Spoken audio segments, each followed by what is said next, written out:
Morning glory and evening grace, America. I'm Hugh Hewitt. It's Friday and the weekend. I talked to Ben Domenech, editor-at-large at The Spectator, Fox News contributor. You can follow him on X at @BDomenech. Ben, good weekend to you. Let me begin by asking, I know I just learned from Dwayne, you're Anglican. You're not Catholic. You're not part of my tribe, but one step from Rome, but take or death, all that stuff. You're Catholic adjacent. So Francis will receive proper burial this week and many reviews, but I'm already looking ahead and hoping for Pope Pizzaballa, who is the Yes. Jerusalem cardinal.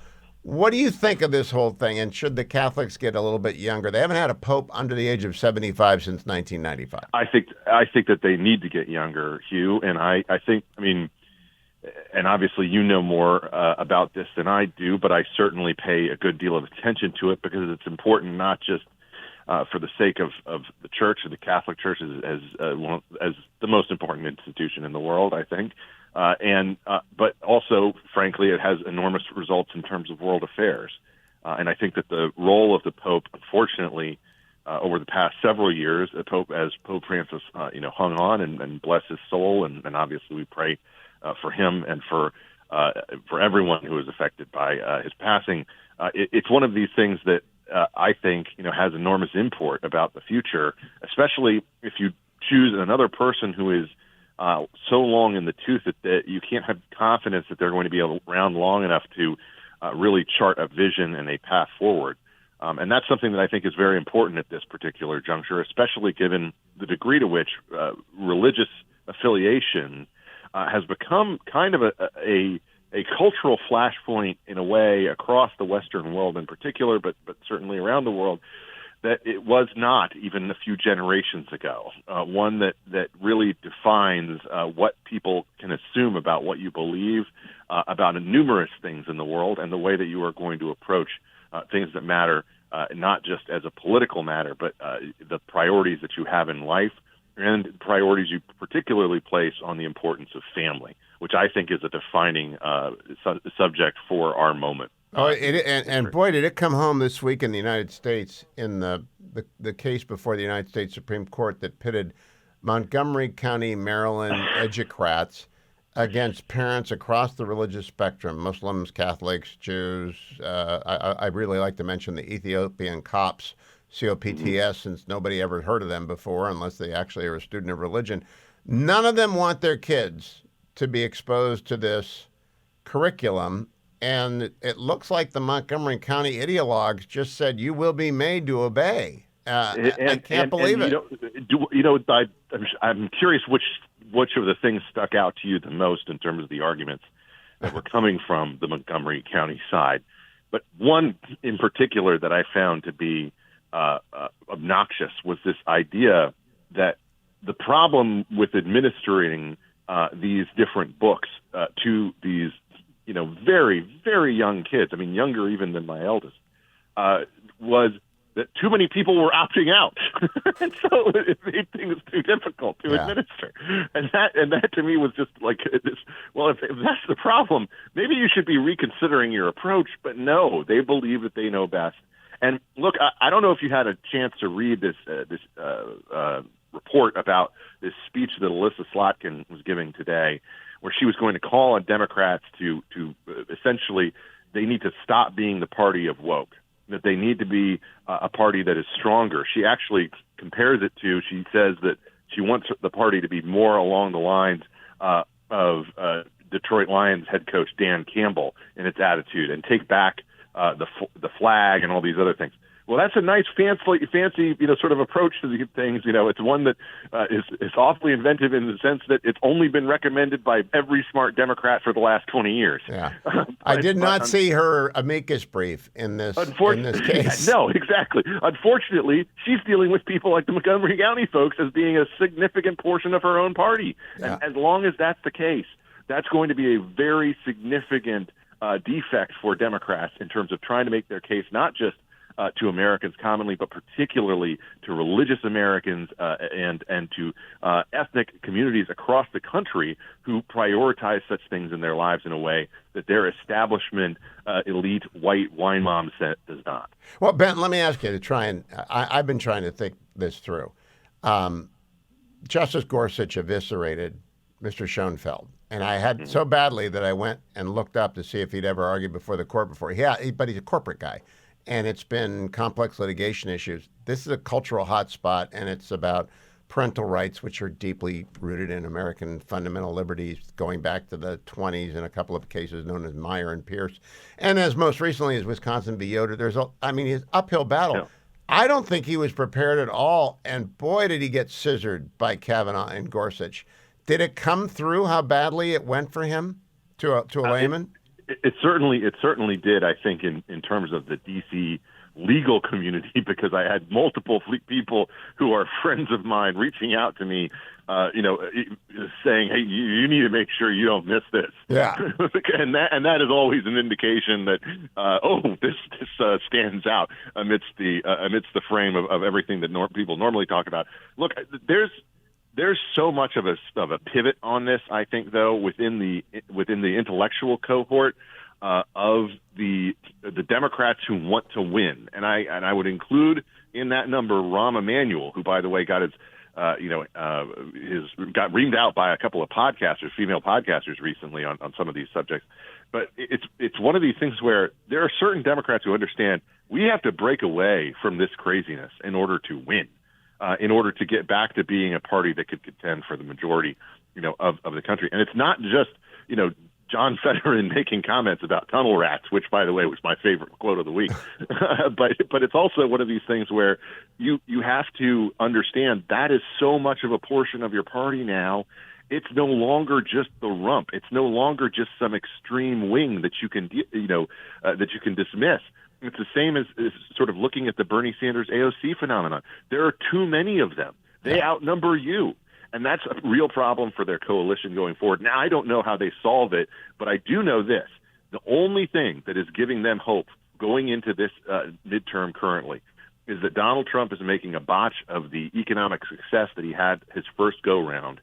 And they are hoping that this tariff agenda and everything coming out of it leads to Republican defeat in the midterms because they were not able to deliver on the type of golden age that was promised for so many people who believed that was going to come in a second Trump term. Well, now, I talked to both Jason Smith, chairman of the House Ways and Means this week, and Senator Lankford, who's on finance in the Senate.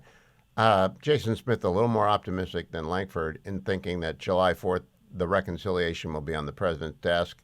Senator Lankford saying he'd be happy if they got anything done by August. But they got to get it done, Ben, because that is the unlocking. You really can't expect people to invest unless the tax code is in place. No, you're completely correct. And look, we've been saying this, I think, for the past couple of months, that this is so critical to the president's agenda going forward. And I will tell you one thing that I have heard, in this past week, which I had not really clocked before from the people who I talk to who are both in the White House and adjacent to the White House. There is very much a mindset in this White House that did not necessarily exist in the first Trump term about these coming midterms, where they believe that they have to do everything possible that they can in order to hold both houses of Congress to a much greater degree. They understand the importance of it to a much greater degree, and they understand it in really, we won't be able to get anything done.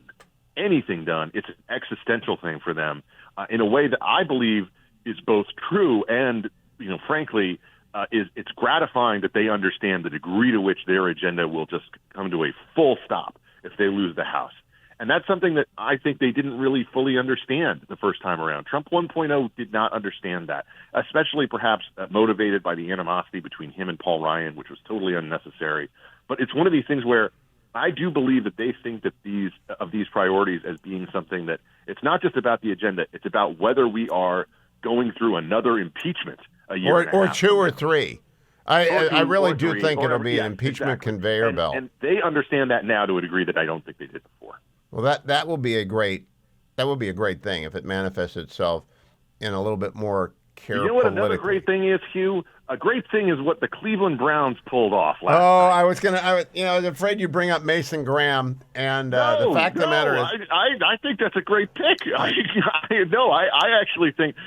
you pulled off something. I think the Cleveland Browns pulled off something that could be a franchise-changing event. Talk to me in 3 hours after Jalen Milroe and Tre'Von Henderson are.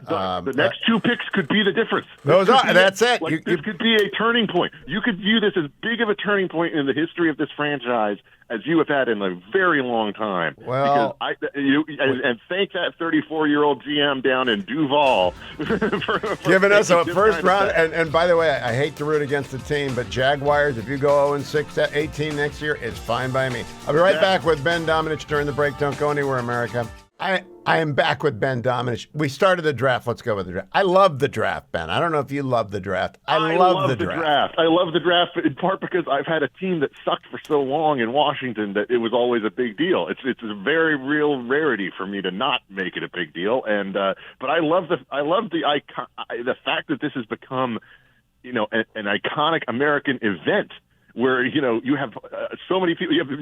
You triple the size of the population of Green Bay shows up.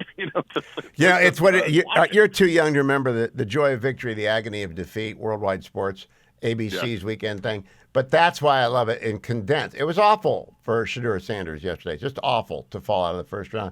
But all these other people are getting picked, and their joys and their hopes and their ambitions and all those years and years of football practice coming through. Moms, dads, uncles, aunts, agents, they're all celebrating. That's why I think the draft. It's like king for a day. I love the cut to the shot of the home. Yes. Family gathered together, their custom T-shirts made. The baby girl next to them throwing up. And that kind of thing. It's wonderful. But it's also. This is one of those things where the hopes and dreams come together. It's such an American event, and the fact that it's become an event is I think a very good thing. It's something that gives people something to aspire for, but also I think it just speaks to the universal nature of the NFL within the American experience. It's the one thing it's just so much more dominant than anything else as a TV constant. But look, you learn about these kids and you learn about their stories. You learn about where they came from. You learn about the people who go from being 0-star recruits to being, first rounders. And it's just an inspirational event. And I like the fact that it's become something that is so etched in America's mind as part of this, seasonal round that we go through with sports. And look, I'm serious. I think the Cleveland Browns pulled off something that might be maybe not quite the level, but it's going to be. I think it could be the Ricky Williams trade. I hope you're right. By the way, did you like the Commanders' picks? They went to protect Jaden, right? The kid from Oregon he's a very long, athletic guy who Oregon runs lots of screens and lots of wide receiver things that you have to get downfield quick.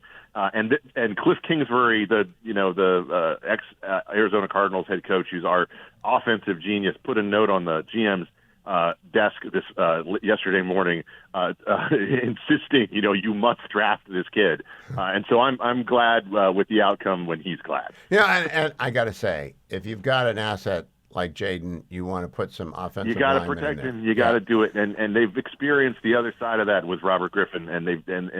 Oh, I forgot that RG3 got crushed like Tim Couch. I've got my Tim Couch bobblehead doll that Dwayne broke, unfortunately, but the Browns broke him by not having a line when they drafted him. Coming right back with Ben Domenech to talk about judges getting arrested. Don't go anywhere.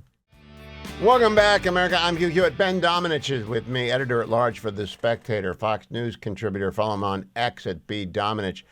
Ben, today, on Friday, the Trump administration caused to have arrested Judge Duncan. Is that her name? Hannah. Is it Dugan? Hannah Dugan. And the day before, they arrested Joel Cano, who used to be a judge, but he quit when he realized the law was coming. Boy, talk about messages that are going to be well received. The supremacy clause still works. What do you think about this? Well, I mean, I haven't tuned into MSNBC today, Hugh, but I think I can imagine what the reaction is going to be. But look, this is actually, at least according to the reports in question, which I've read, and it seems completely justified. This was a situation where a judge was actively working to help someone who is going to be arrested avoid the law. And this is something that is, absolutely unacceptable. You don't get to do that just because, you are a judge. And I think the reaction to it will be over the top and will suggest that we are living in some kind of it's Orban time. And Larry David can add it to his next op-ed about dining with Hitler. But that to me is something that indicates that this administration is not going to play around with people who violate the law while also pretending to be its greatest defenders. So messaging. Today, the president sat down with Time magazine, and they asked him, "Is Bibi going to drag you into a war? Or is Netanyahu going to drag you into war?" He said, no, I'm not going to be dragged into war. I'm going to be leading it unless we have a deal. And this is like the 7th time he said, you do it my way or we bomb you, Ben. I believe him, but a whole bunch of people don't want to. Hugh, you and I feel like sometimes that we're the only people listening to him when he actually says this. Yeah. Because the way that the conversation works around this, you'd think that like he's not explicitly saying what he's going to do, which he's doing over and over and over again. And look, in the context of this, I have to say, this week was interesting to me. I wrote multiple times about the situation of the Pentagon and the fallout from the different, factional issues regarding Pete Hegseth's staff. But I do think there is a significant overlap going on right now between these different factions that have different approaches, very different approaches to the Iran question. And I think Witkoff and the folks who are aligned with his view, are quite frankly, working at odds with what the president is currently saying. Like the president wants, to avoid a war here, but if it's inevitable, he does want to be leading. He doesn't want to be calling, he doesn't want to be in a situation where, he's accused of being dragged into something or doing something unwillingly. And I don't think he will be. I think that he knows and is very clear-eyed about this issue and has been for quite a long time, and people haven't been paying attention to what he's been saying. And the chain of command is Trump, Hegseth, Kurilla. That's it. Yep. Everybody else is a bystander. If the president tells Pete Hegseth, hit the nuclear sites. What do you got, a dozen or 24 of them? Hit them with the stealth. Let the Israelis go first. Take out the remaining. The chain of command is this chain I beat you with until you realize I'm in command. That's it. That's it. And it's sort of like the chain of command for the judges. Yes. There's a supremacy clause. They don't get to do federal immigration law. That's not their job. And this is something that I think, look, they were playing fast and loose with this in Trump 1.0, and I think that there were a lot of people around the president at the time who simply didn't recognize that there were opportunities for him to push back against this. This time around, I think he has people who do recognize it and came in prepared for this eventuality and, in fact, are not surprised. This is the one aspect, by the way, of this lawfare that I think people are missing out. This is something they anticipated. It's why they've teed up so many of these things early on, because they anticipated these fights and they want to actually win them. Now, I think that they're going to be wrong about some of them, including the birthright citizenship thing, as we've discussed before. Yep. But that's something where they wanted to tee up the question right off the bat, as opposed to wait over the course of years and then maybe be leaving office by the time that. Which is why, by the way, I think that's why the Trump administration is going to prevail over Harvard. And I think Harvard made an idiot's move by preemptively suing, citing the First Amendment as it's a Bob Jones case again, 1983 Bob Jones case.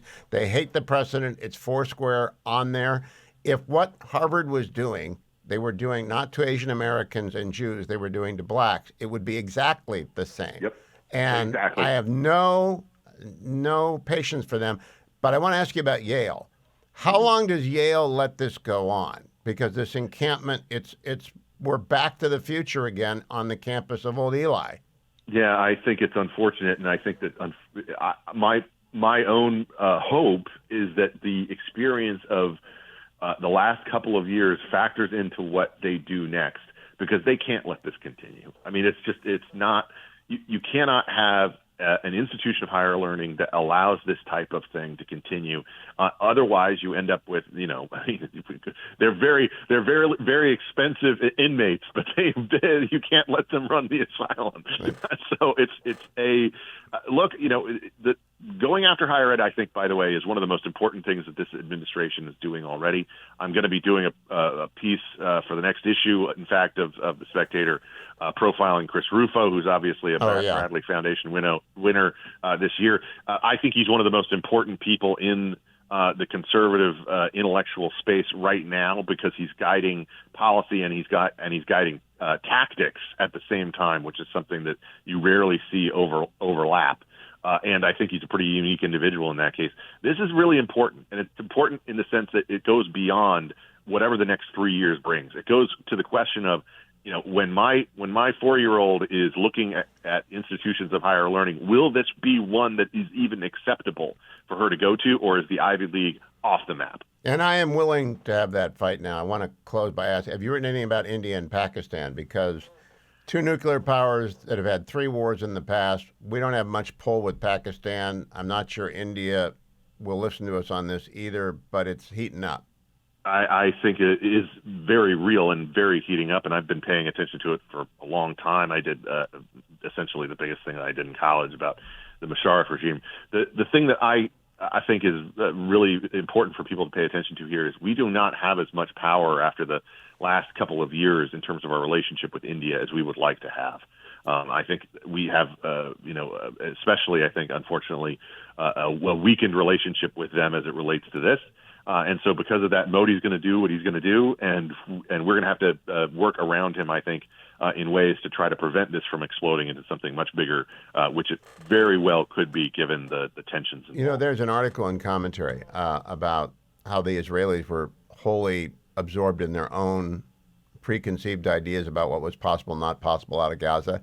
I don't think America is really awake to what's possible, not possible along the Pakistan-India border. I just don't think we are. We are. I think you're completely correct about that. We are not aware of this, and we needed to be talking about it, frankly, in much earlier than this crisis. And the fact that people are only coming up to speed with it now is unfortunate, because it should have been part of a political conversation. Yeah. Next week, Ben and I will do AQ Con. We'll give the Steelers fans a lesson. In the meantime, Jason Milroe and then Henderson, and I'll be a happy man by the time we get to the 3rd round, Ben Domenech. We'll see. I'm saying there's a gleam, man. There's a gleam. A little bit of hope. A little bit of hope goes a long way in Cleveland. Thank you, Ben Domenech. Don't go anywhere, America. I'll be right back on the Hugh Hewitt Show.